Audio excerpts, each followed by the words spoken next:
Ny mety ho toetry ny andro eny an-dranomasina ny zoma, roa jona, 13 amin'ny ora maraina, hatramin'ny sabotsy 3 jona, 13 amin'ny ora maraina. Andao hifanentana amin'ny fahamailona isika eny amin'ny morontsiraka na tsy misy azy ny filazana fampitandremana. Ho an'ny morontsiraka atsinanana, tanjon'ny bobaomby hatrany amin'ny tanjon'ny angotsy, anorana malefaka. Ho avy atsimo atsinanana ny rivotra ka ho 8 hatramin'ny 7 kilometatra isan'ora. Ahatratra 5 kilometatra isan'ora ary manakaiky ny tendrony avaratra. Anonjabe ny ranomasina, ahery indraindray ny any amin'ny faritra avaratra.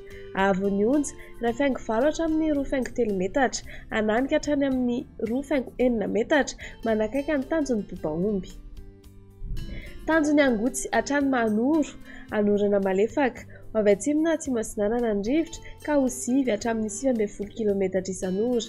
Ahatratra 18 kilometatra isan'ora indraindray. Anonjabe ny ranomasina, ahavon'ny onja, 2.4 hatramin'ny 2 metatra.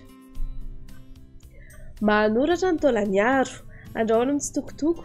Ho avy atsinanana na avaratra atsinanana ny rivotra ka ho 9 hatramin'ny 19 kilometatra isan'ora.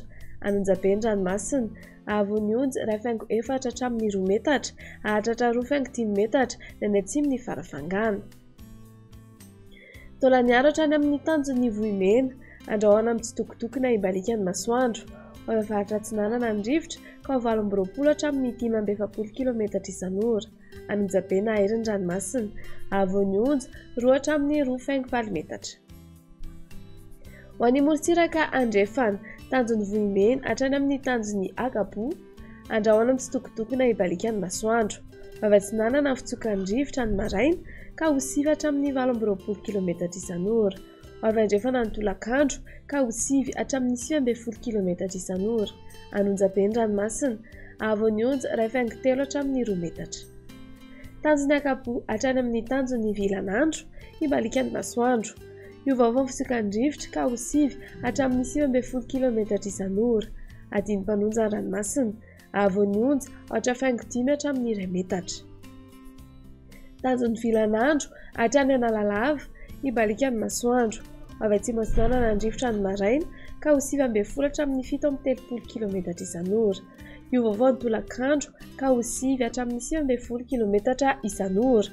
Ho toy ny adiny mpanonja ny ranomasina, ahavon'ny onja, 8.3 hatramin'ny 2.2 metatra. Analalava hatrany amin'ny tanjon'ny bobaomby, andrahoana mitsitokotoko. Ho avy atsimo atsinanana ny rivotra manakaiky ny tanjon'ny bobaomby ka ho 20 hatramin'ny 15 kilometatra isan'ora. Iovaova ny anakafa ka ho 9 hatramin'ny 19 kilometatra isan'ora. Ho toy ny adiny mpanonja ny ranomasina, ahavon'ny onja, 8.3 hatramin'ny 2 metatra.